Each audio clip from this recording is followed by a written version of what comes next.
మొన్న కుప్పం నియోజకవర్గానికి నీళ్ళు వచ్చాయి. ఎక్కడో శ్రీశైలం నుంచి కుప్పం వరకు, కుప్పంలో పరమ సముద్రంలో చెరువు వరకు, అంటే దాదాపుగా 738 కిలోమీటర్లు కృష్ణానది నీళ్లు ప్రవహించి కుప్పం నియోజకవర్గంలో సుమారుగా 11,000 ఎకరాల ఆయకట్టుకు సాగునీరు అందుతోంది. కుప్పం నియోజకవర్గంలో 431 చెరువుల్లో కృష్ణానది నీటిని నింపబోతున్నారు. కుప్పం నియోజకవర్గ చరిత్రలో ఇది ఫస్ట్ టైం. అలాగే కుప్పానికి వెళ్తున్నావు కదా, ఓన్లీ కుప్పంగా కాదు, మధ్యలో పీలేరు నియోజకవర్గానికి అందుతాయి.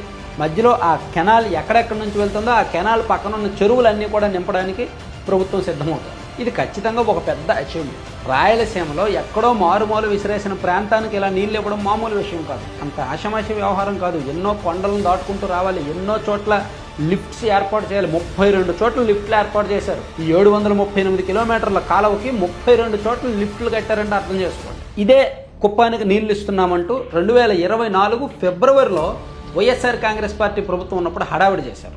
అప్పుడు ఏం చేశారంటే, జస్ట్ ఆ పక్కన హంద్రనేవాలో నీళ్లుంటే దాన్ని ట్యాంకర్లతో కుప్పం కాలువలో వేసి ఒక గేట్, టెంపరీగా ఒక గేట్ పెట్టి దాన్ని హడావిడి చేసి ఫోటోలు వీడియోలు తీసి సోషల్ మీడియాలో విపరీతంగా ప్రమోట్ చేసుకొని కుప్పానికి నీళ్ళు వచ్చాయి, కుప్పానికి నీళ్ళు వచ్చాయి అన్నారు. అసలు కుప్పంలో ఎందుకు నీళ్ళు వస్తాయండి ఫిబ్రవరిలో?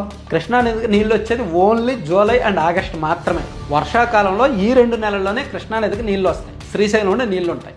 శ్రీశైలంలో నీళ్లు ఉన్నప్పుడే హంద్రనేవా నీళ్ళు వదులుతారు. హంద్రనేవా ద్వారా కుప్పం కేబీసీకి నీళ్ళు వదులుతారు.